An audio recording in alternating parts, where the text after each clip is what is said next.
And we're back, episode 28 of the Ready, Set, Shag podcast. I'm here talking with people that I admire, people who I look up to, people I just want to get to know. And of course, the guests I have every single time, there's just no exception to the rule, especially these salty nerds. How are we doing, gentlemen? Good, man. Yeah. How are you? I'm doing well. You guys are live from the Pro Studio, the Salty Nerd podcast. I've been there myself. You've sat in that chair right there, buddy. Yeah, you're part of the team. You're part of the team.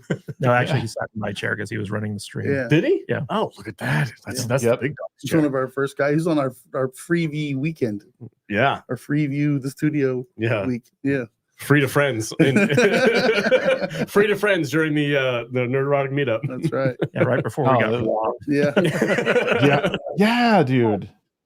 That was wild that you guys got. It was like right after that. It was like maybe a week after. It was a week after everyone was here for the Nerdrotic meetup, and I can remember I came in. It was a Sunday morning. I opened the door and I saw that the door to the office from the hallway was open, and I was like, "Oh, I wonder if Alex is here," and he just forgot to close the door. And then I saw like our studio door was open and all of our equipment was gone. And then I looked into the hallway and there was just like shattered glass from the back door and like everything. And I was like, oh crap, we got robbed. Yeah. My first text was to Alex. Yeah. And Alex was like, are you serious? He was messing with me for a minute. I was like, no, dude. But I happened to be across the street when he texted me. So I came over here in like 30 seconds. I was really close too. Yeah. We were out grocery shopping, me and my wife. Yeah, we were all really close. And you texted me and I'm like, what? Yeah. Did that ever get resolved? Did you find out who it was or I guess it get resolved? The Las Vegas police aren't exactly good at their jobs. Well, if you can get them during their business hours. Yeah. Oh, that was an experience. We go to the freaking place and they're like closed for business hours, and I'm like, what the? Yeah, closed on Sundays. They close at 5, and they're not open on the weekends. Like the police really aren't open on the weekends. Like, noted, rob the bank on Sunday afternoon. Yeah, and then like we found out that our detective, the guy who was assigned to the case, only works like 2 days a week. He's like a part-timer. He's a chef at the ATM. Moonlights as the detective. Like Alex and I literally, we like the next morning, like Monday morning, we got there at like 8:50, like 10 minutes before it opened. So we were the first people there. Yeah. And we were like, yeah, like we got robbed and we'd like to speak to like the detective because we've got some like potential evidence. You two were like Inspector Gadget, man. We went hard. Yeah. You like took a picture, cast of footprints. But it was funny because the day we got robbed, so like we called the police. We were on hold for an hour. Yeah. Before they picked up, and then like we told them like, hey, there was a burglary, can you send someone by? And so the police came by and they were like, how much was the equipment worth that was stolen? We were like, probably like $10,000-$20,000 worth of equipment. And they're like, oh yeah, we don't really do anything less than 50. Yeah, anything less than 50 we don't do any like we were like, what? Yeah, we don't send the CSI team out there for that. That's a big deal. Yeah. Wow. They were like, strike those. Yeah, they were like, we don't get out of bed for anything under the 50 grand. They're like, you're gonna dust for prints, and they're like, no, nerd. Damn, even the Las Vegas Police Department, they're high rollers as well. You gotta love it. I mean, if we were in the next town over, like we would have caught the guy by now. You mean across the street? You mean Henderson? Henderson, yeah, exactly. Henderson jurisdiction? Yeah. Henderson Police Department is way better than the Metro. Yeah, for sure. They don't mess around. Yeah. But Metro just shoots you. That's a true story. It's like, get down on the ground, bow. I follow the Metro Police Department on Instagram. And they do videos, and the guy in charge of the videos, he's like some kind of a chief or something like that. He's he'll be live streaming with like cop cars in the background. He's like, "Well, we had a bad guy here today. He's not around anymore." The whole thing. That's hilarious. Yeah. Well, it's good to see that the studio looks like it's pretty much back in tip-top form. Oh yeah. Well, I mean, I guess it's been nearly a year now, right? A couple of months off a year. We are proud to say that we are the most secure podcast studio in Las Vegas. we got metal bars going across doors and like three different alarm systems. Don't say that too hard because somebody will take it as a challenge. Yeah, right. Yeah. Get those guys. Well, real quick, let's go around the table for you guys, since you guys are all, you guys nice and organized there. We'll go around the table. I kind of want to see, like, introduce yourselves and let people know kind of like what you do. Because those who are not familiar with the Salty Nerd podcast, I guess Alex, we could start with you because you're the creator. What would you say you do here? It's my favorite line from any movie, Office Space. What would you say you do here? I deal with the goddamn customers. Are you good with the customers? Yeah, I've got people skills, man. I take a half a penny off of every transaction. It'll work out fine. It's gonna be okay. Hey, everybody. My name is Alex. I am the host of the Salty Nerd podcast. I created the podcast as a way to learn more about movies and to kind of just put my voice out there. Around 2015, 2016, I think is when I first started. It was right after The Last Jedi. And sure enough, that movie birthed what we now know of as the Salty Nerd podcast. Thank you, Ryan Johnson. Thank you, Ryan Johnson, for that. But yeah, I remember walking out of that movie and just being like, what the did I just watch? What was that? And everybody's like, oh, you didn't like it? I'm like, no, that was terrible. And they're like, oh, I thought it was kind of good. And then I go online and I used to be a consumer of like Collider and all those guys. And I remember watching their live stream or their take on The Last Jedi, and they were like, "Well, it's a really good addition to the Star Wars." And I'm like, "What is happening right now?" So I just had to put my 2 cents out there, and I was like, "Now's as good a time as any," and that was how it all kind of got started. And it evolved, and then I met you guys on Twitter because of that same thing. Yeah, and we all got together because we all happened to live like half a mile away from each other. We were all on Twitter, and we were complaining. Yeah, we were all kind of like mixed up in the whole Phantom Menace kind of like weird stuff going on, and we're like, "Wait a second, you live in Vegas? Yeah, you live in Vegas? Where are you? We had like 5 miles. We are 5 miles within each other, so we're like, let's go to lunch. So we started going to lunch regularly, and it's very random. Yeah. And at that point, I had another co-host of the podcast. But he wasn't able to commit to like a regular show. I was like, hey man, I really want to do this like a weekly thing. He's like, I can't really do that. I don't have time to do all that stuff. I'm like, okay, well, F off. Not really, but I was like, okay, man. Well, thanks very much. I'll let you know if I need anything else from you. I got a job. And then these guys were like, well, why don't we just turn our coffee shop, meetups on Mondays or whatever day it was into a podcast? We would go to the coffee shop and we would shoot. Just talk nerd movies, for 3 hours and then go home. Yeah. And you were like, well, let's just record this. And Katie's just like, we can do your co-hosting stuff. And I'm like, really? You would do that for me? And then that's kind of how it just kind of went. And we spent a lot of time, 4 years doing old movie reviews that we love, like movies that we like, movies that we hate. When we first started in your living room, it was just about whatever the hell we wanted to talk about. Yeah, it's like whatever. Oh, hey, that one thing that happened this week. Trending on Twitter right now. Yeah. And Vader had the COVID like a whole year before it actually happened. It's great. I did. It's my fault. Patient zero. You were patient zero. Yeah. I don't go to doctors. At least I didn't back then. Yeah, I tried. I had some kind of like long form sinus infection. It just would not go away. It was it's like coughing all the time. But and then Kadish put his producer hat on. He comes from a old school Hollywood background, film school and all that stuff, and he's like, hey, let's treat this like a legitimate thing. And we're like, okay, well, we all got furloughed. Yeah. Oh yeah, we all lost our jobs. And he was like, we can make money doing this. It's like, we can? What? And someday we might still, right? Yeah, maybe. I don't know. I mean, free booze is fine. We do get free booze, but it's funny because the first time around, so like when we got furloughed and stuff like that, we were like, hey, let's do the audio only route and invest in a little bit of equipment. And so like we bought like a sound mixer and some decent mics. Yep. And did it for about a year. And that was fun. Like, do you guys remember interviewing the Nelm brothers? Yep. Fat Man, stuff like that. Yeah, Mel Gibson's movie Fat Man, which is actually really good. If you guys haven't seen it, go check it out. It's a Christmas movie, so it's a little bit late in the year for that. But early in the year, late in the year, whatever. The directors of that movie, I was like, oh man, I wonder if I could reach out to him on Twitter. And I just happened to send a tweet to him and they responded. And I was like, can we do an interview with you? And they're like, yeah. And I was like, oh my God, I'm going to get to interview the guys who did a Mel Gibson movie. This is freaking rad. It was like, whoa. Because it's like a lot of times, that's the beauty of social media. It's really the only thing about social media that I like is the ease of access to a lot of people that you might not think would want to have anything to do with you. But, send some director or some writer a tweet or a DM on Do Instagram. you remember when Adam Baldwin called my phone and he freaked out? Yeah. Oh, dude, there's so many stories we have. We've been doing this for so long. We have so many stories. But yeah, like you just reach out to people on Instagram or Twitter. Don't be weird about it, but just like, hey man, I really like this project that you worked on. Would you mind doing an interview with me? You'd be surprised how often people would be like, oh yeah, let's do it. It's cool. It's really cool. Yeah, and then like after about a year of getting no traction on the audio end of things, we decided to make the leap to YouTube. But it's not as easy for like a 4-person talk show essentially to like go on YouTube without looking like a hostage video, I guess you could say.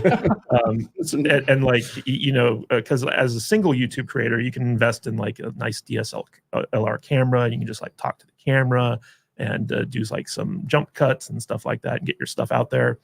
But when you have 4 people on the show, you need like at least a 5-camera setup, 1 camera for each person, then like a group shot, kind of like what we have right here. Hey. You know, but so we were like, I priced it out and I was like, if we were going to get decent cameras, it cost something like $15,000 to like, it was insane, get like all the equipment we needed. And so I came up with an idea. The jankiest thing in the world. But it's amazing. It was a MacGyver whole setup. And you were like, hey, if we use burner cell phones, if we use pay-as-you-go smartphones for like $40 each. Yeah, man. with 1080 cameras on them. Yeah. And then like I had to figure out a way to get the signal out of the phones and get like a clean signal and into our video switcher. It was the jankiest thing we ever did. Man. Like in our members content area, we have like our first test videos of like us sitting around the conference table. They turned out fantastic. Yeah, for what it was. Yeah, for sure. But we had so many technical problems. But yeah, that's what happens when you're broke and you're trying to do a YouTube. but we were able to get a 5-camera setup for like under $500. Yeah, it was pretty rad. And we did that for like 2 years, I think. What's up?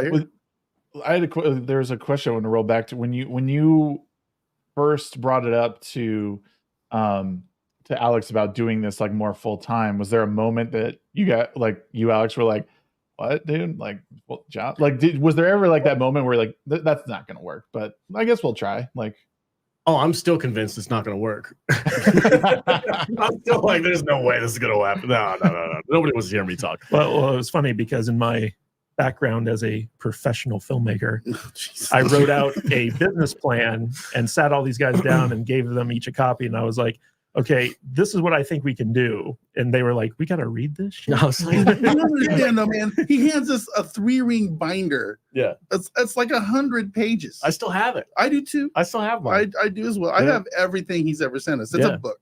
It's like it's this thick. It's like this. It was like, here's our strategy for the next 5 years. And I'm like, oh my God. Jesus. And I'm like, here's how much I think we can make. Here are the milestones we got to hit. Yeah. That's what I mean. I think there's one thing I've noticed because I've Kadish, I'm kind of in your corner a lot of times with things where like I want to like structure things out and be like professional, and a lot of times I've brought this up where I've tried to like put together something and people are like, I just want to have fun doing this, man. Like I don't want this to be a job. And I'm like, well, no, yes, but it's like good to have the thing. So like, you know, the plan sort of laid out. I mean, you went the extra 10 miles, but it seems like you found people who were, you know, in it to some degree and wanted to follow through that. Like I don't know. I kind of want to get like your guys' feeling on what it was like to have that binder slapped down in front of you. And then like, you know, what's funny is early on in our relationships, they would always give me a lot of crap about how organized and structured I am. But then like, as they started going on other people's live streams and saw how disorganized they were. I'd be like, we would guest host on, I don't even know who, I'm not going to name names or anything like that, but we would guest host on other people's podcasts and we'd be like, do these guys just fall ass backwards into success? Like, how, they have no organization. Nobody knows what they're doing. They're just kind of like flying by the seat of their pants. I don't understand what's happening right now. But yeah, we always give Kadish a ton of crap. Like even now to this day. Well, he's kind of spoiled us too. Yeah. Yes. I mean, even today, this is a funny little story, and it's not a slam on you, right? But I come into the studio this morning and I go, so what are we talking about today? And Alex goes, I don't know, whatever Shags wants to talk about. I go, we didn't send us an outline or email or notes or nothing like that, because every Saturday And for Tuesday. the Saturday show and Tuesday show, Kadish always sends us an email with like 12 different pieces of homework to do before we go live. So I'm kind of used to that now. So just flying by the seat of my pants is awkward. It's a little weird. But I prefer it, you know, personally. But I go, man, this Shags guy, he's really unorganized. What's going on? What kind of place are we going to today? No, but it's just kind of funny because we give Matt crap almost daily about being an anal retentive OCD freak. Yeah, and it's hilarious. But you know, it is what it is, and we wouldn't be here. Yeah, we wouldn't be in this studio without Kadish. No, we still be in Alex's kitchen. Yeah, 1,000%. So yeah, my first podcast I ever recorded was on my cell phone with my headphones in, and I just used the record feature on there, and that was the official first Salty Nerd podcast. Was just me talking about, I think, as the acquisition of some major company. I'd be on Twitch playing WoW with 14 people watching me. Yeah, that's what I do. Well, it's funny because when we first started, you know, Alex would have his fold-out table in his living room, and we'd sit there, and he had gotten these microphones for $3 a pop at Amazon, Amazon or Best Buy or something like that. And the day that we opened the studio, and he sat down and he had an actual professional SM7B in front of him. He was like, I feel like I've made it. Is this what it feels like? This is a Joe Rogan microphone. Is this what Joe Rogan feels like? But surprise, we're still like, not. We were pricing out all of our equipment. I was like, well, you know, like these microphones are really expensive. I think we can do it better. And Alex is like, no. Oh, yeah, no. Cheap on the mics. He's trying to cut corners. I'm like, dude, we're a podcast. You can't cut corners on the audio quality. Right. Especially the parts that are on camera. Yeah. Suddenly, like, Alex is showing up every day with his book. No, here on page 10, addendum 5, we need these. For the longest time, Kadish was like, I think we can get away with using USB mics. And I'm like, don't you dare, dude. XLR is the only way to go. Yeah. But it's been a ride, man. We've been doing this for a long time. And, you know, we're not the biggest channel out there. We're not the fastest growing. A lot of people out there have outpaced us, which is fine. Good for them. We do our thing and we adjust as needed. But my main thing for the podcast is just that every time we meet up in here and we have sitting at a table together, I want us to have fun. Yeah. If we're having fun, we're laughing, we're having a good time. That means our audience is having a good time. And that's what matters the most to me. And the ultimate goal is for us to make a living doing this. Yeah. And we're not there yet, but we do get free booze though. We do get. That was one of the milestones that we had early on. We were like, man, wouldn't it be rad if we could get like alcohol for free? And now we get alcohol for free. Yeah. And I'm like, okay. Well, as long as Shady Mile still likes us. Not a sponsor. Not a sponsor. Shady Mile, not a sponsor. we can't have an alcoholic sponsor on YouTube because it's like, I know people do it, which is weird. Well, they don't pay us. No, they They're don't not pay a us. sponsor. They don't pay us. I just have a shirt that I wear, and I have with their name on. Yeah, and we get like boxes of alcohol. But Kadish is like, we can't have an alcoholic sponsor. It's literally in YouTube's guidelines. It's like if you have a sponsor that has alcoholic beverages, you will be like taken off the platform. Gambling, pornography, dating, all that stuff. Take that shit to kick. But somehow there's people out there who have like, you know, hard seltzer sponsors all the time, and I'm like, how are these people getting away with it? It's because they own the company. Yeah, Drinking Bros. That's hard AF seltzer is theirs. Oh, it's theirs. It's there. They own it. Oh, okay. Yeah. That's the loophole. That's what you're talking about. So we need to start. We need to start our own whiskey company. That's it. I'm down. Let's do it. Yep. I am too. Let's go. Well, I mean, it was. I think your podcast. I listen to it like as I'm driving. Usually, I don't usually catch you guys live. I used to pop into your when you'd be on Twitter, like doing the spaces. Yep. I would occasionally pop into those. Anything I can like listen to on the go is usually what I'm doing. So like VOD stuff. But I love your guys' banter, and I think how you guys, especially Jude's not there, but she's like a great like supplement to you three. You know, like it's a really nice. Do you guys want to tell the story about how she got involved? Sure. Yeah, originally it was just the three of us. It was Sausage Fest on the podcast, and a couple, I don't know what, like a month or two in or something like that. Kadish was like, "Hey guys, my girlfriend is kind of a nerd, and she really likes movies too. Do you think we could bring her in? And you and I were both like, fuck. Get out of here. Yoko, God, dude. you're Get gonna out bring your of here. girlfriend to the freaking podcast. Like, what a dork. Yo, go get my grandkid. But then Bring them on the show too. But then she showed up and she was just like a freaking ball of fire. And Yeah. we were like, God, she's amazing. This is so much fun. She adds such a great element to the podcast. Way better looking than us. Yeah, way easier on the eyes. And we were kind of like, we joke now about it because we're like, oh God, Jude came on the podcast. But like legitimately, like it's weird when she's not here now because she just adds this wild card element to it where she's just and she'll snap him down every once in a while, which is the best part. Like, you need to calm down. How dare you? Well, that's what I noticed. Like she brings a comedy. I'm the most emotionally used producer on YouTube, I think. What was that, Shags?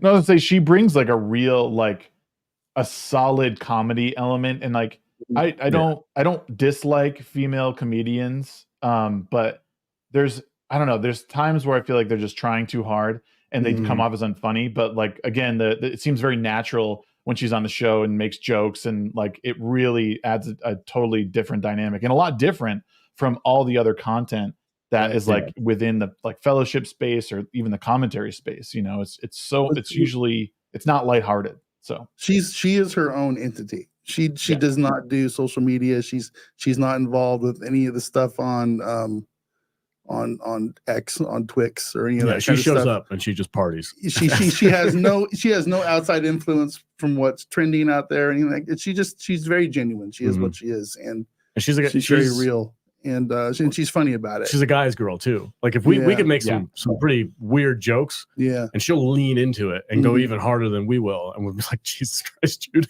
Yeah. She reminds me a lot of like Chrissy Mayer's type humor. Yeah, you know, like I think that her and Chrissy would probably get on really well if they ever hung out. Yeah, Jude's perfect for the addition. She's the ambassador of estrogen, is what we call her. She brings a different twist to things. And the reason for your audience, the reason why she's not here right now is because she went out and partied literally from what time? 10 a.m. Yeah, she went out to a 10 a.m. brunch and didn't get home until 8 p.m. Yeah, just partied all day long. And that's today she's like, hey guys, I'm gonna sleep in a little bit. I don't feel very good. She goes hard. Well, what's even funnier is like her and Vader have like this weird like chemistry on screen, and she calls him her work husband. Oh yeah, we'd totally be married if you were in the picture. It's not weird that her real husband's right across the table. You guys are just flirting with each other. She won't pawn farm you though. No, she will not pawn farm you. No, I'll pawn farm you. Here you go. It's like a oh boy, that was the gayest thing I've ever seen. You get demonetized from that. It's like the tag team on AEW where they do the scissor me,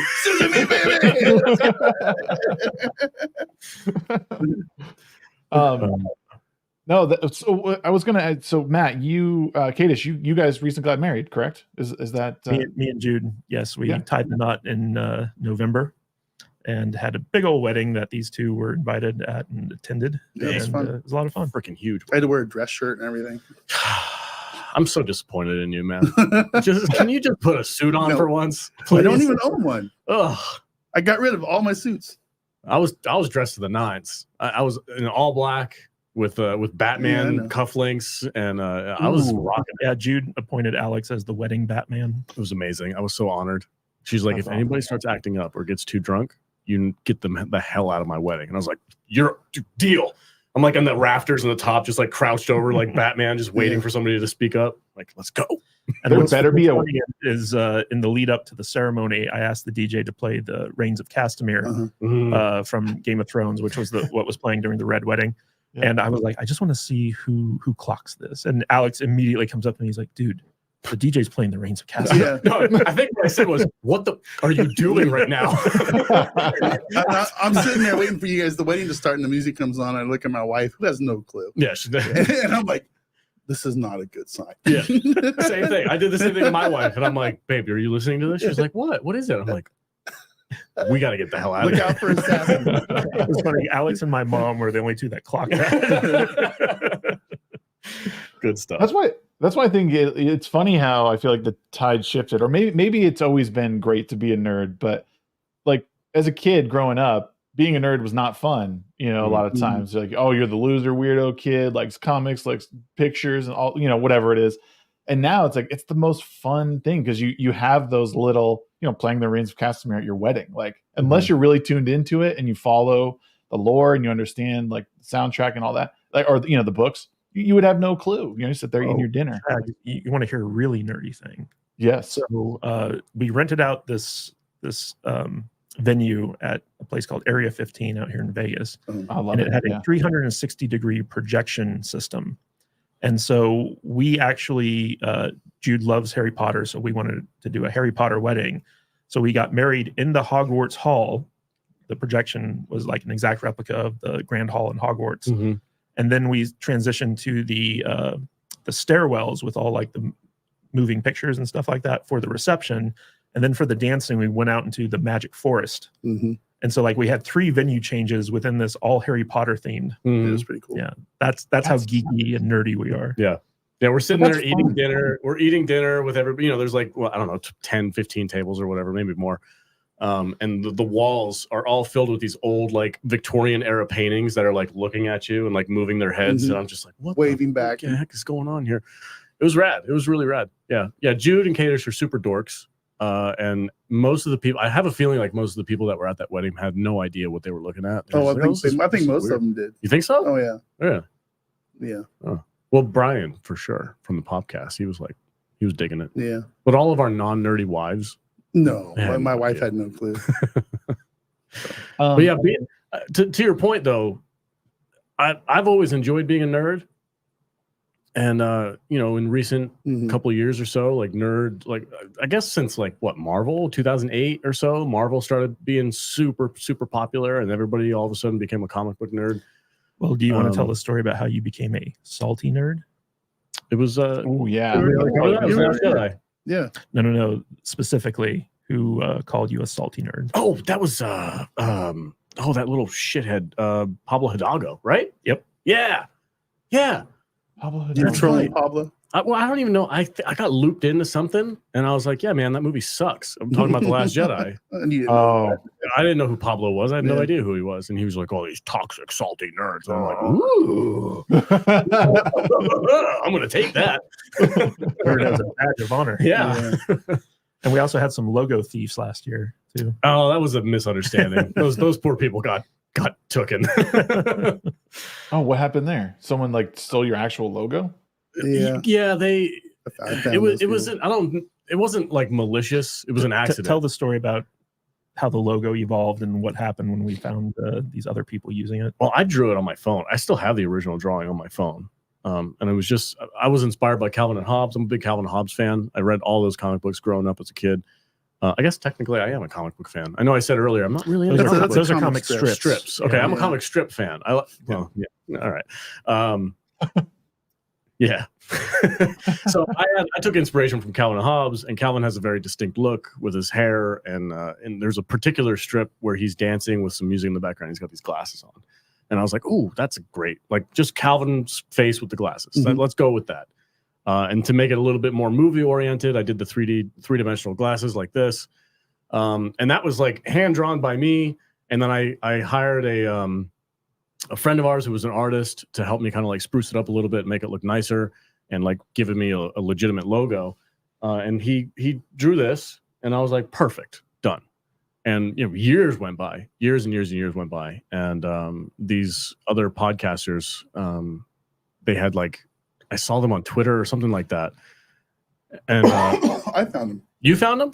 Yeah, that's right. You were like, "Hey, check these assholes out. Look at these logo thieves I just found." Yeah, and they had like legitimately the exact same logo, except instead of a frowny face, it was like a little bit of a smiley face, and they like changed the color scheme to like pink and purple or something like that. So I just retweeted them, and I was like, flattery or what is it? What's the saying? Was it imitation? Imitation is the great flattery. And I did yada yada yada because it was a Seinfeld joke, and they're like yada yada yada. They stole my logo. Yeah. And they were like, we didn't steal nothing from you. Started talking trash. They started talking trash, and I was like, bro, I've had this logo for like 6 years. What are you talking about? Yeah. And we actually reached out to them, and we were like, hey, like we're not like, trying to like drag you guys or anything like that, but here's the story of our logo. Yeah. And they were like, oh, we paid some Pakistani on Fiverr to like design this logo for us. Yeah. And they just pulled it off of like Google image search and made like a change and then charged them for it. 99% sure. And that was the whole thing is like, I'm like, I want to fight. Sometimes. Yeah, you do want to fight. I want to fight. I like a good Twitter rumble once in a while, it's fun, So I wanted to like go down some dark roads and talk some trash. Yeah. This guy over here, I'm all like cocked and loaded, and he's all, I want to be best friends. Let's make friends with these guys. I'm like, no, I don't want to be best friends. I reached out to them. I was like, hey, would you guys like to come on our podcast and like talk about this? And they're actually like really cool guys. Yeah, they're fun. Yeah, they're chill.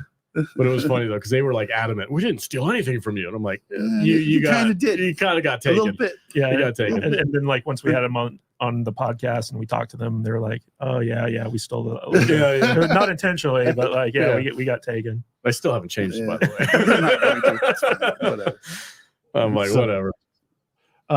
Well, speaking of the show, I mean, what do you think the plan is for you guys for 2024? Like, I mean, I don't know. I'm big on resolutions and trying to like stick to something.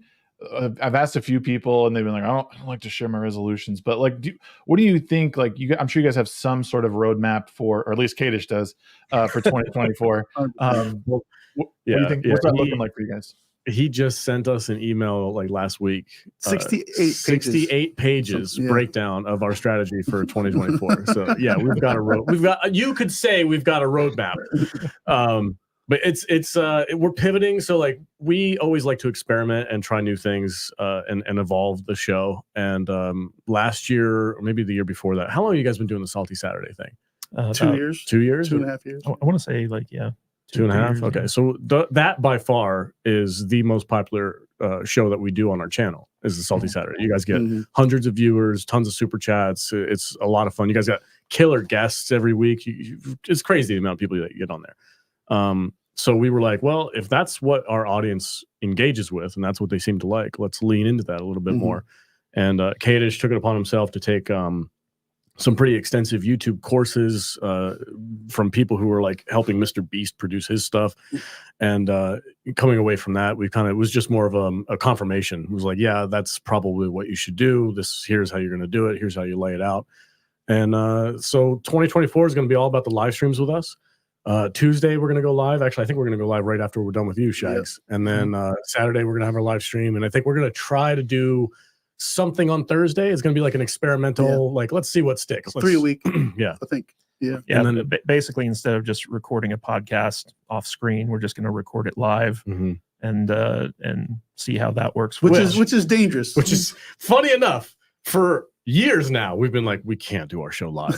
Like, we will get taken off the internet in a heartbeat. Well, he asked us earlier, it's like, what is it you do here?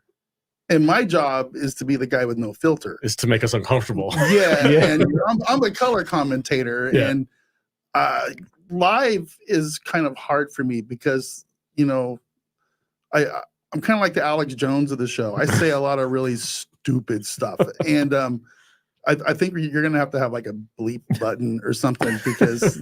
Well, but the funny thing is, like, we were doing Twitter live spaces for like years. Yeah. And so like it's really no different. It's just that it happens to be on YouTube instead of Twitter. Yeah. On Saturday, we just do what we want, and Saturdays I don't have to talk a lot anyway because you have killer guests. Yeah, like Chris Gore and Robert Meyer. Yeah, guys that just like to talk. Yeah, it's like, okay, I'm just gonna sit here in my box and I'll be good. I'll be an upper center. It's fine. It's good. Upper center. Well, Vader, why have you been so polite today? You haven't. I've been awake for about 45 minutes, and the coffee hasn't kicked in yet. And the Shady Mile is not on the table. Yeah, Vader's a Tuesday holic. Yeah, I do like to come into. I mean, the first thing I do when we start the podcast is I do a couple shots, not to get wasted or anything, but I'm inherently a shy guy, and I need a little lubrication to get the mouth going. But the problem is there's no middle. It's just I go straight from quiet dude to Just whatever Gen X thoughts you have pop out of your mouth. And for real, it's ridiculous. We love it though, because that's what adds to it. Because like we were like, I don't care about all this stupid words we can't say. Words don't scare me, and people who get offended easy probably shouldn't watch our show anyway. So that's the truth. Whatever. I would like to give a big shout out to Nerdrotic, Gary, because he's taken us under his wing and has been giving us some really good advice about like how YouTube works and how to grow the show and all this other stuff. And like, he's blown up. He's like probably one of the biggest guys in our sphere.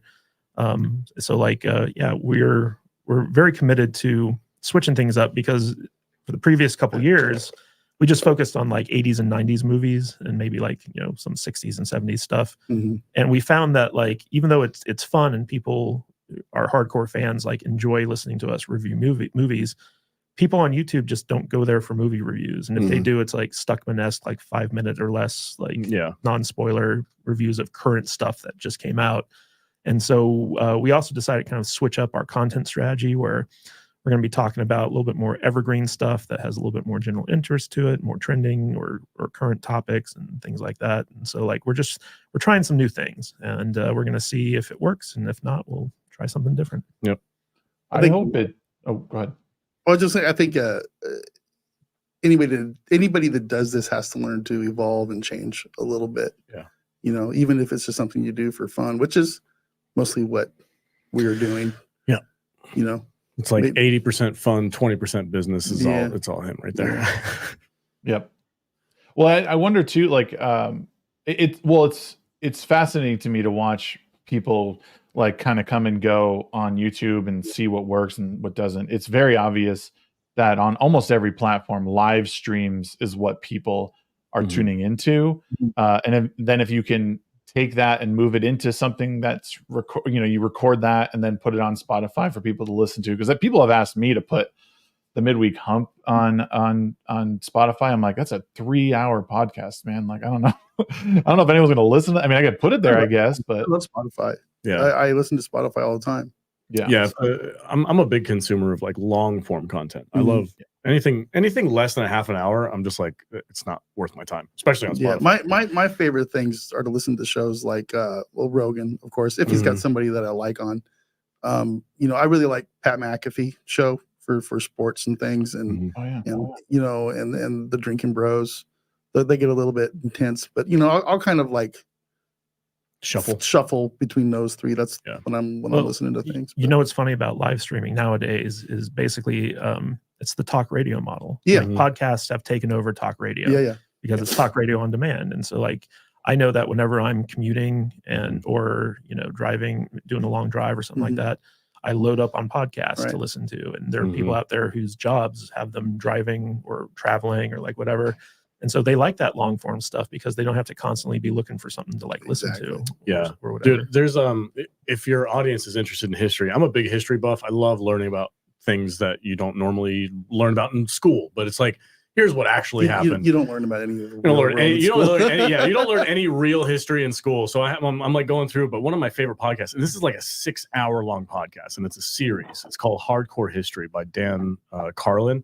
God, that freaking, I would just throw that on and just consume it a little bit at a time, hour and a half here and there, and just go through it. It was just that kind of stuff I love. So the longer the better. If it's interesting, if it's educational and entertaining, like that's the real trifecta. Like if it's entertaining and educational, you've got me. And the best part about it is you can fast forward through the ads. Oh yeah, if there is any. Unlike radio, where talk shows on radios are the worst because every 10 minutes. You get 10 minutes, gotta take a hard break. And it's in this 15 minutes of ads and 5 more minutes of show. It's not a good model. Nope. No.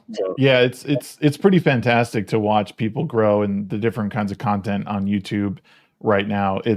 And that's really great that I think you're seeing like what works for you guys and what people are responding to and making that change, because I think it's easy to get stuck into the things that you want. And it's like, well, if you want to do this for more than just like a hobby, then you gotta change for what your audience is responding to. They don't want to listen to this. They want to, they want to banter with you guys. They want to, see your reaction from their super chats. They, all that stuff. And honestly, I mean, I don't know where it started, but watching people like Nerdrotics, like in Friday Night Tights, like it's almost like they pioneered that, like sort of. I mean, they didn't, but like, I mean, I've watched it for so long now that I don't remember anyone else really doing the super chat thing and responding to stuff and reading them out loud. And I mean, anybody really. It's quite fun to see it all evolve over time. And I'm glad you guys are making that switch too, because again, your chemistry is very different from a lot of the others that I see out there. It just seems extremely authentic. I think it is authentic. It's 100% authentic. And I think part of that is because we insist that we do this sitting at the table in a room together, one-on-one. It's a different dynamic than 6-7 people sitting in the StreamYards call and bantering, which is fine, which is, what most people have to do. Yeah. But sitting in the same room with your crew, it does. It changes things up a little bit. I took that from Rogan. Like Rogan's hard about that stuff. He's like, you've got to be in a room with somebody to really get a feel for things and have like a good conversation. It's like it's kind of like we have a rule that we make exceptions to, but we don't like to do live streams with people with just the avatars on their face. Like, I want to see who I'm talking to. Right. Yeah. I want to see expressions. I want to see their reactions. I want to see when I say something stupid, how they react to it, or what, and I want them to see what I do as well. If they say something stupid and I give them a look, I want them to see that. Because it makes things more. Perfect more example real. of that is so recently on the Saturday show we did this spoof of like the real conservative dads, the calendar thing. Yeah.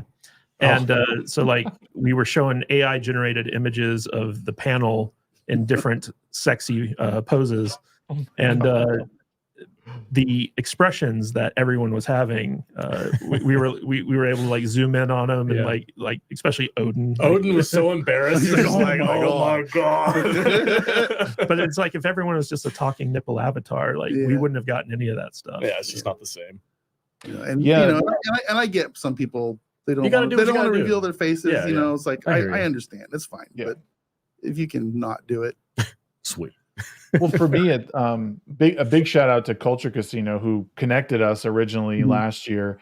But when I first went to the Orlando meetup, it was like 2 years ago now. We all did a show in person, like at his house. At the house, and right? And it was incredible, like as disorganized as it kind of was, and it was all hodgepodge. And I even brought my microphone from home because I don't know if we're gonna have enough mics, so I like brought it with me in the plane and everything.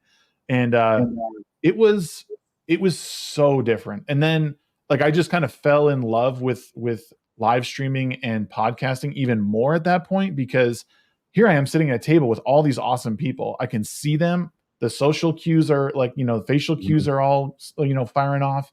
And then at your place, it was just, having that level of like production value and professionalism, it just made me think I really want, this is like the goal is to get to something like this. And I haven't been as fortunate as you guys to find someone in the Salt Lake area that's, that watches and can banter with or meet up with, unfortunately. But, it's still a goal that I want to try and figure out how to do this in person or have people on this show come to a neutral location and sit down face to face. Because I am 100% in agreement. You need to see people. Being in person is obviously ideal, but you just get a much better feel for them. Because even here, I can say whatever I want to you guys, and what are you going to do, right? Like if I really wanted to be a jerk.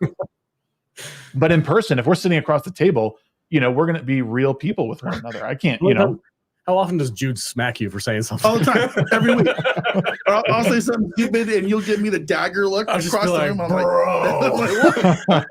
what I say? What's happening? Every week. If I don't get smacked at least once, we're not having enough fun. Then I failed. I failed that week. So yeah. Yeah, that's good. Keep it up, Shags. You got a great show, and you're consistent. And you're taking it seriously. So got the best beard on the internet, dude. That freaking beard is rocking. Yeah, right. I can't pull it off. I don't have the sideburns that you do. I gotta just go. Gotta get some jewelry in there. Go full Viking, man. I thought about it. I always say if nothing else, I got the best beard in the fellowship, and it's not even fucking close. But no, I started growing mine out because I was jealous of Odin and Gary at the time, and I kind of get in this conversation somehow because nobody's talking about us. I'm growing my beard out. I'm doing it. I'm gonna be one of the bearded guys, and it is funny going back through old episodes and looking at the various states of your facial. It changes. Yeah, it changes all the time. But, the old episodes, you just straight baby face. Oh, it's weird. It's so weird. Ooh, that chunky baby face. No thanks. It's funny, as great as many compliments as I get on my beard, my parents hate it. Every time I video call them around the holidays and stuff, when are you gonna cut that thing? Even my dad, who's like the manliest man I've ever known my whole life, cut that. He's got like the Tom Selleck mustache. People make fun of this, but I think it's cool. I'm like, that's how I think of my beard. I was like, I'm gonna die with this thing. Like, you're never cutting this thing off. And it's funny, for my entire life, my dad has had just the single mustache. Right. That's it. Yeah. Now he's starting to grow his goatee out. Nice. And I'm like, I'm rubbing off on you. I'm rubbing off on the old man. Even you though, you haven't been allowed to have one at your old job. Yeah. So you were always pretty, you always tried to push it a little bit. But now you can just let it go. Now I can do whatever I want. So yeah, this is the hairiest I think I've ever seen your face. It's good. It's grown. It looks great, Alex. You look good. Yeah. Thank you. I try to actually, the only other person who probably rivals my beard is probably Culture. Oh yeah. Yeah, but he can close his eyes and grow an inch. He can true. It's like he does, and his hair is hairier. It's ridiculous. That guy's a wolf man. It's just it's like he's the only guy I know that can do a 12-inch wig donation from his head 3 times a year. So it's crazy. We love having people out here. And are you coming out for the meetup this year as well? Yeah, yes, sir. Perfect. Awesome. That's become my favorite time of the year. Is like when Gary comes out here and every YouTube community that we're kind of a part of all comes out at the same time. And now that we have this facility and we've built it out and it's all good and ready to go, it's like something that we can pay back the community that supports us. Yeah, like Gary, Gary shouts us out and Drunk 3PO and Geeks and Gamers. Those guys have always been super supportive of us. So it's like we can actually repay that by like, hey, come out here and do your stuff in our studio. Yep. So I'm looking forward to it. I can't wait for, was it April? I think it's coming up. Yeah, I can't wait for April. It'll be awesome. Yeah. No, it's in Vegas it's funny because I've actually thought, I was like, man, I got to reach out to these guys because Vegas is a 45-minute plane ride for me. And it's not even that expensive. Nice. On like Frontier. The only problem is with like Frontier and Spirit is you have to plan on them canceling a flight usually. But or the door flying off. No, that was Alaskan Airlines. Never mind. Yeah. But I thought, I was like, man, I should head down there every now and then and just like chill with those guys and that's what Culture does. He goes, hey, I'm driving up. You want to get in the studio? And we're like, yeah, okay. Yeah, we can get every once in a while we can get Brian from the podcast guys come out here and do something too. Yeah. He'll drive up for a day just to shoot, like hang out, get away from the wife. He'll literally drive 5 hours to hang out for like 2 hours, and then drive 5 hours back because he doesn't want to stay the night. It's so crazy. It's funny. Well, I think Vegas is about. Even like we'd put you up, bro. Like you don't have to drive back. He's like, no, I can't stay away from home. I'll sleep on my own bed. I think Salt Lake's like 6 or 7 hours. It's not bad. It's not bad, but it's a long way to go. And the drive from Salt Lake to there is pretty damn boring. Southern Utah. Been to Salt Lake. The first time you do it, it's real pretty. Yeah. But the third time, you're like, oh. I've thought about. I've almost got my wife convinced that it'd be cool to move up to northern Utah. Cold. I know. It's cold, but it's nice. If you like the outdoors, it's a great place to be. Between skiing, hiking, mountain biking, all that stuff, it's really awesome. Yeah, the other half of my life is like dude stuff, motorcycles, hiking, snowboarding, camping. Like that's the other half that the internet doesn't see is me just going out there and adventuring, pretending to be homeless. Yeah, exactly. It's great. Let me ask you this because we're coming. You guys are having your show coming on, and we're about to close out. But something I wanted to ask you guys, and this is the perfect segue, is I've been talking a lot about people unplugging from the internet and making that a priority in their life because, I mean, we talked before the show about a little bit of the Comicsgate crap that's going on. And to me, it seems to be a symptom of not having any sort of purpose outside of Twitter or YouTube. and people make it their entire personality to hate things that they even dislike a little bit. And I just think that a lot of this can be solved if people just spent more time outside, as they say, the old cliche, go touch grass, with us nerds. Do you guys find yourself, like, as you get more into the YouTube space, you find yourself like disconnecting more and enjoying the outdoors or other things? Like, how does it go for you guys? I do. I have a very busy life. So I've got 3 young kids, and this was my hobby. Like, having a podcast was a hobby for a while. But then once we started taking it seriously, now it's become like a part-time job. So it's made that switch, and now I need another hobby. So I have a motorcycle in my garage that I'm tweaking and working on and customizing and making it look the way I want it to look. I've got 3 kids to entertain. My oldest is in archery, so I take him out to do archery competitions. He's got a junior Olympics archery competition coming out to Vegas in the end of the month. Nice. It's big. There's gonna be like hundreds of people there, and he's 9 years old. What day is it on? It's freaking Wednesday for some reason. But I think it's important to unplug. And I know I feel bad. I say this all the time to the people in our Discord, because you can go to saltinerdiscord.com and join our Discord server. It's a great place to hang out. Yeah. I used to be in there every day. Boom, boom, boom, boom, boom, boom, boom. But as I've gotten busier and busier, I'm like, I've got to focus my energy in different places, and I got to disconnect once in a while. So I find it super important for me. You at least have to unplug enough to where all you have to do to make an Instagram video is pull your phone out, because when he unplugs, he makes Instagram videos, and you're not unplugging, dude. You're making videos while you're out there on your dune buggy. So this is pretty cool. Oh, my personal stuff? Yeah. That's just personal stuff, man. I have fun editing. Like, here's me doing a dune buggy stuff and doing burnouts and donuts, and it's like manly stuff. Right. I personally don't believe in unplugging. You don't ever unplug. Yeah. Just because, like, I think that the people who feel the need to unplug are the ones who take the online dramas too seriously. Yeah, that's another thing. And I've always been very detached from like stuff that's going on, because the way I deal with people online, I'm like, I don't ever attack them or insult them or anything like that. I will argue with them and disagree, but I never kind of fall back to personal insults. And therefore it never becomes personal. And so, like, I just, like, I don't ever feel the need to unplug, because I don't feel like it's damaging me in any way to be plugged in, because I can still put the phone down and go out with, my family and enjoy stuff. You also have this weird innate ability to just say some random shit. And the entire state of California will come. Well, at least James Mangold, at the very least. Yeah.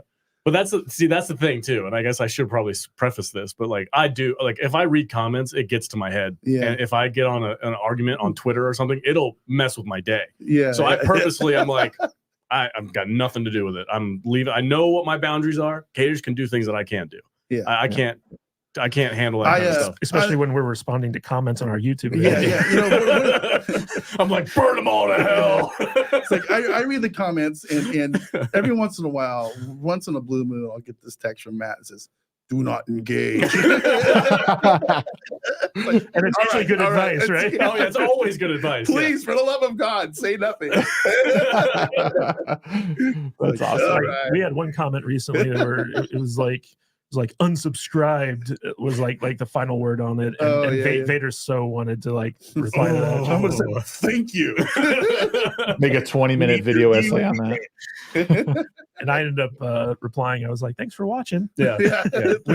Anybody, if you ever get a response on a comment from our YouTube video, it's 99% going to be Kadish. And you know it when it's me. Yeah, you'll know if it's one of us. If it's spelled incorrectly, it's probably me. If it's got some heat attached to it, it's probably coming from me. No, I really try not to engage too much with the comments unless it's like a regular. If I look through them and I see a bunch of our like loyal followers who are always on our live streams and people I know and interact with on Discord and stuff like that, I'll be like, "Hey, thanks, man." Right now, I'll respond like that. But if it's just some rando throwing heat for no reason, I don't mess with it. Yeah, but I mean, even those people, if you just treat them with like respect and don't engage in like toxicity, number one, some of them actually turn out to become fans.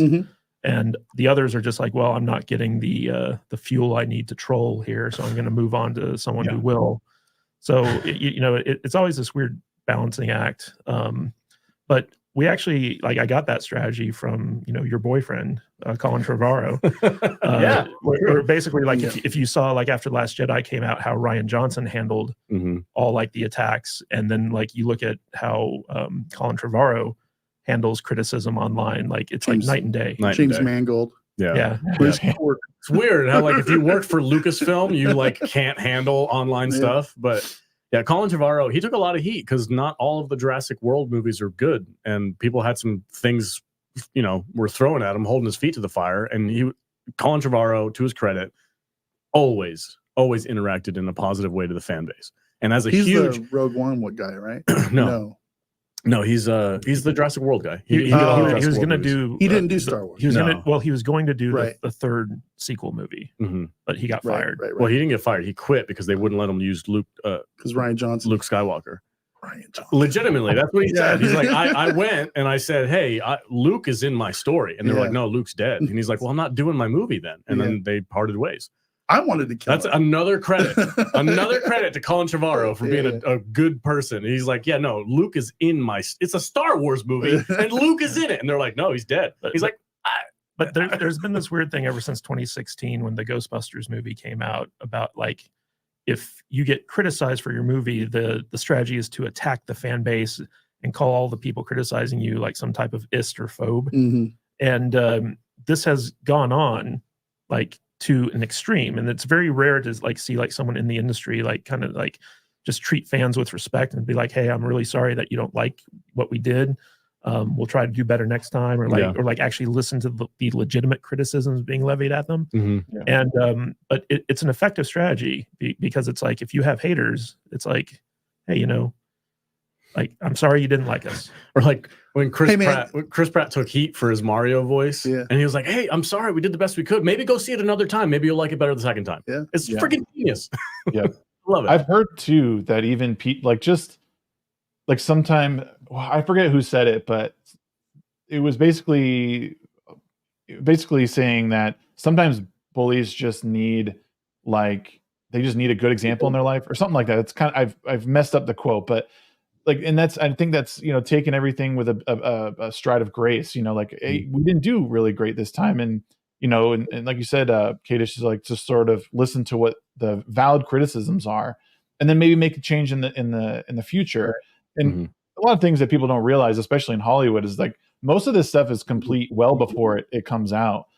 So it's not easy to make changes. If you see, something, like, I guess the earliest or latest example is the Echo fight scene with Daredevil. It's like that's already done and shot. Like they did some minor changes to the edits to make it look more jointed, but I mean, nothing you say here they're gonna do anything about, really. I mean, they're gonna add maybe some slight cuts, but nothing really major. Like this is what you get. To get back to that podcast that cribbed our logo inadvertently, like that's a situation where like that could have exploded into a big online drama. I know that Vader in particular wanted to like take the fight to them. Let's go. and like we ended up becoming friends with the guys who did that, and we acknowledge that was a misunderstanding. We keep trying to get each other on each other's podcasts. It's just the scheduling doesn't quite line up because there's so many people. What was involved. Funny about that is they have a guy on their podcast that's kind of like me. He's the color commentator guy who likes to pick fights. So they also have a sassy redhead. They're bizarro us. It's really strange. But they were like talking mad shit on their podcast, like when this was all getting started. And I listened to it. I'm like, oh,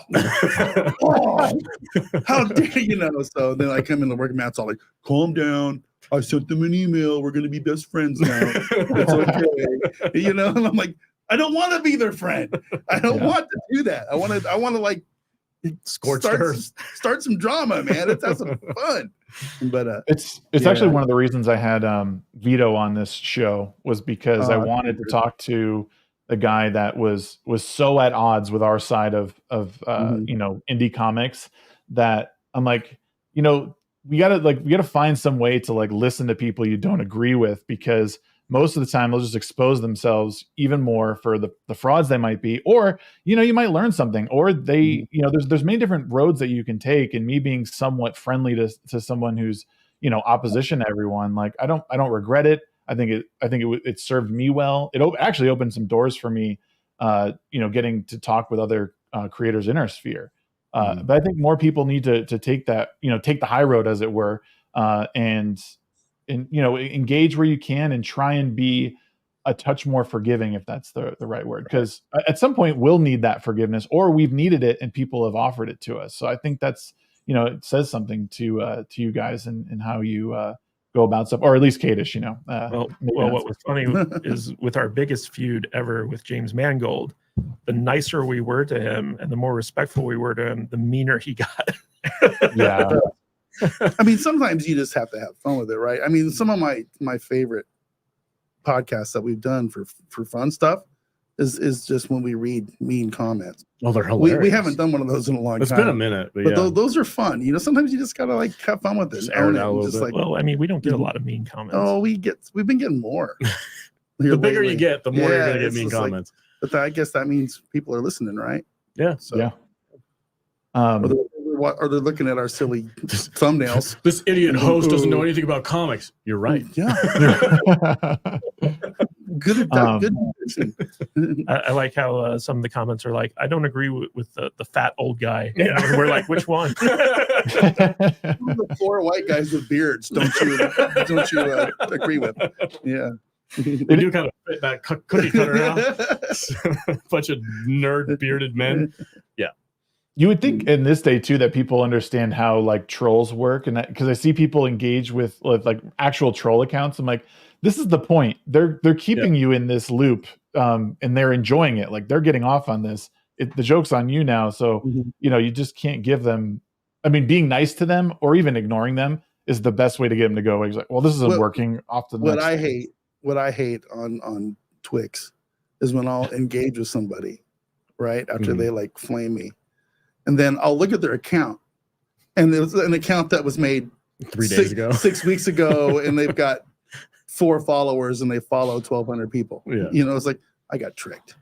I got tricked by this person, and it's just like, yeah. I will say it's interesting. Ever since Elon took over, what was formerly known as Twitter, how he's been very diligent about purging bots, and a lot of the movie drama that happened before he took over was from these bot farms that studios and PR firms owned as a way to try to quash criticism of an upcoming release or something like that. Just look at what Snyder did with his PR firm and their bot army, creating this AstroTurf movement for release the Snyder Cut that eventually ended up paying off.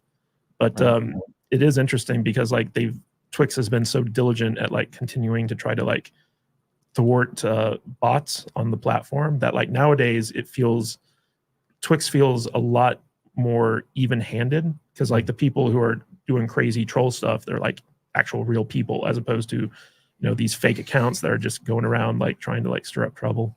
Yep. No, for sure. It's a different place, Twitter. But guys, I want to thank you for joining me today. I know you guys got some stuff you're doing today, and it is really great to catch up with you again. I'm looking forward to April when we can all sit down again and hang out and have a beer, drink, or 5, however many. Heck yeah, man. It's going to be great. Can't wait. But please keep up the good work. You guys I love listening to your show.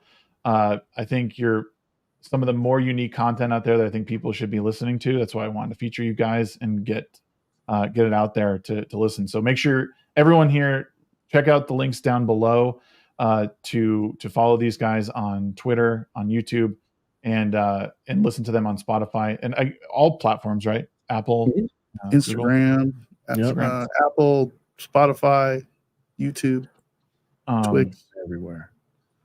So real quick, what do you guys got coming up that people can look forward to before we head out? We're going live immediately after this, or in an hour. In an hour. Okay, we're going live in an hour on our own channel, and we're going to be talking about an old school golden age of Hollywood murder mystery, and a couple of news topics that popped in today with Star Wars on the docket. And we're going to be playing a game. I think Katie came up with another game for us to play. I saw. Yeah, it's going to be interesting. Yeah, the game is we take a description of a movie from IMDb and plug it into an AI art generator. And then we show the art and they have to guess what movie it is. Yeah. And That- usually by the time that that- block comes up, I'm pretty sauced. Yeah. So We're calling it Piction AI Airy. Oh God, you're such a dork. but we always have so much fun with this. It's a blast. It's a blast. But yeah, we've got that coming up today. And then, of course, you can catch our highlights and stuff like that on our channel as well. When we're doing an hour of members content after that too. Yeah, So. yeah. And it's, We're going to true be crime. talking about why people like true crime on that. And then we got the Saturday show. Yep. Lots of stuff. We got Keanu Thompson as our guest this coming that'll be Saturday. fun. Oh, nice. Very Cool. Yeah, Vader did the DEI route where he was like, I want more women on the It's live like, stream. tired of the sausage fest every week. I need some chicks. Well, Somebody thanks again, without guys. Thanks again, and good luck today. I'll be sure to pop in if I can find a free moment in between my appointments. But you guys, like I said, you guys rock. You guys, make sure you please go follow these guys on social media. Check out their podcast, and then we will be back Thursday evening. This is a different time slot than we're used to, but 9 p.m. Mountain Time. We'll be talking with Carrie Smith on Thursday, so please come back and check out that conversation. She's one of my favorite people on the internet. And that's going to do it for us today. Thanks so much, everybody. See ya.